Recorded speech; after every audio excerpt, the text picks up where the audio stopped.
Quando nacque il film sonoro come lo vediamo ora? Quando nei cinema si sentì la prima voce? Oggi riviviamo insieme un momento storico. Se sei curioso anche tu, allora tuffati nel mio mondo.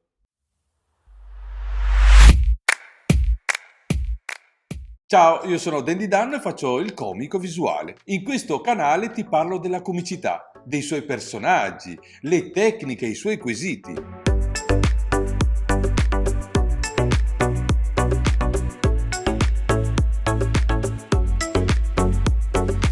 Se ti interessa l'argomento e vuoi studiare anche tu con noi, vai sul nostro sito e segui i nostri webinar. Ma ora partiamo!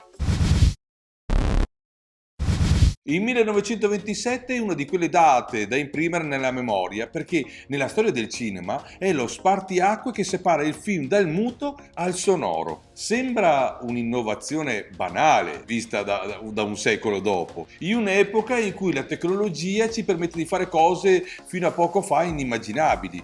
Eppure il passaggio dal cinema muto al sonoro è stata davvero importante per la storia del cinema. Nel 1927 è stato distribuito il film Il cantante di jazz di Alan Crosland. La pellicola, a differenza di quelle passate, oltre ad avere delle scene cantate e suonate, conteneva al suo interno pochi minuti di dialogo parlato.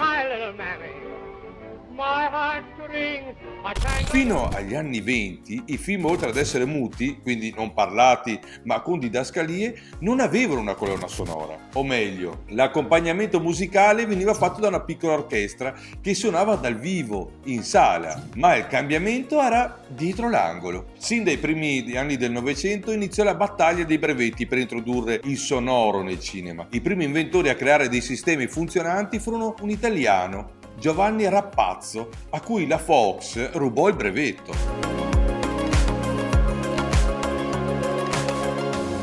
E il francese Eugène-Augustin Loos. L'invenzione del secondo ebbe più successo.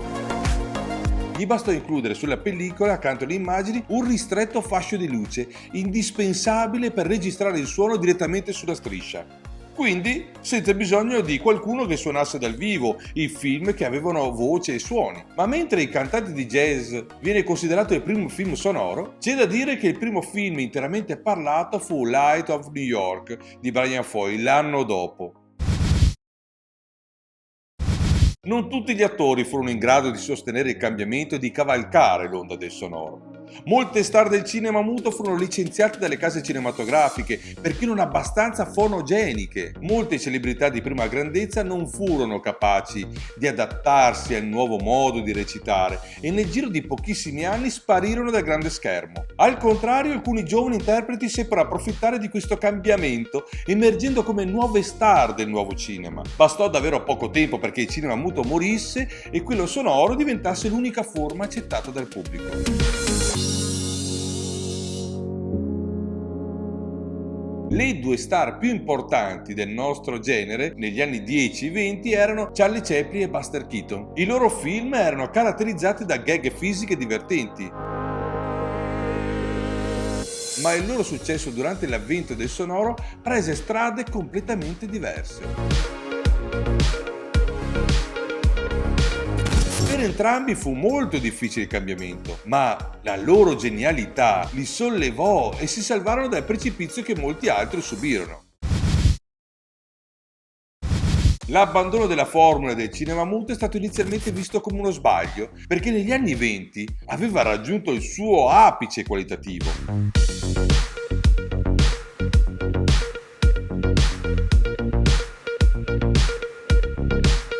In ogni modo, le innovazioni tecniche degli anni 30 possono essere considerate una vera e propria rivoluzione del sistema. Nasce quindi lo studio system. Le case di riproduzione si evolvono, ma viene inserita la censura e di conseguenza cambiano anche i generi di successo. Se negli anni 20 si prediligevano la slapstick comedy, il western e gli horror, negli anni 30 vanno di moda il musical, i film noir, i gangster movie, il cinema sociale e la commedia romantica. In pochi anni vengono prodotte pellicole straordinarie e nascono delle vere opere d'arte. Basti pensare a Quarto potere di Orson Welles nel 1941, Scandalo a Filadelfia del 40, Scarface del 32 e moltissimi altri. Negli anni 20 Chaplin era l'uomo più famoso e amato del pianeta. Lo era diventato grazie a Charlot, il vagabondo protagonista di decine di corti capaci di far ridere e talvolta piangere. Sì, in tutto il mondo. Questo gli era possibile proprio perché il cinema era muto, era universale. Uno statunitense, un italiano, un giapponese o un algerino potevano vedere un film di Charlot e capirlo tutti immediatamente e allo stesso modo. Non c'erano parole da tradurre, dialoghi da doppiare, non c'era un linguaggio da reinterpretare per un'altra cultura. Chaplin era terrorizzato all'idea di perdere questo immenso potere, ma seppe reinventare il proprio cinema sonoro. Non fu facile però e non lo fece con grande piacere. Lo si capisce scorrendo la sua filmografia. Tra il 21 e il 28 realizzò un lungometraggio ogni 2 o 3 anni, intervallati da numerosi cortometraggi. Dopodiché si concentrò su Luci della città, che uscì nel 31 ed era ancora un film muto. Poi si fermò per 5 anni.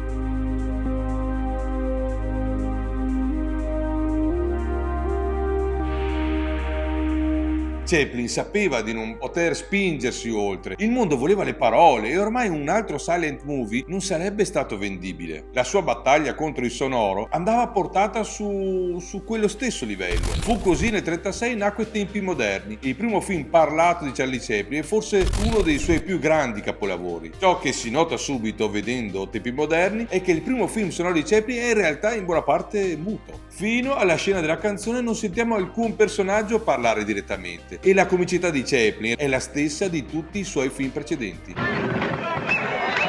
Di voci ce ne sono, ma vengono sempre e inevitabilmente da altoparlanti, microfoni, schermi, in un film che è un attacco violentissimo alla tecnologia moderna. La versione di Chaplin al sonoro è esplicita e non può che esserci grande attesa per la scena canora, quando per la prima volta in 22 anni di carriera Chaplin farà sentire la sua voce.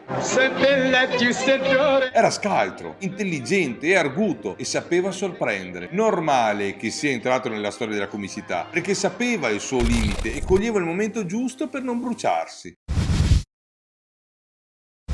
Il film muto è scomparso, ma leggende del tipo di Keaton, Chaplin, Lloyd e tanti altri hanno saputo donarci emozioni senza dire una parola e, che dire, il loro silenzio era quasi assordante.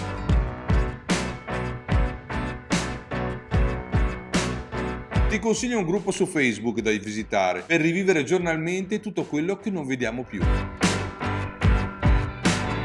Iscriviti al canale e lascia un like se ti piace la comicità. Non puoi perderti il prossimo video. Ciao!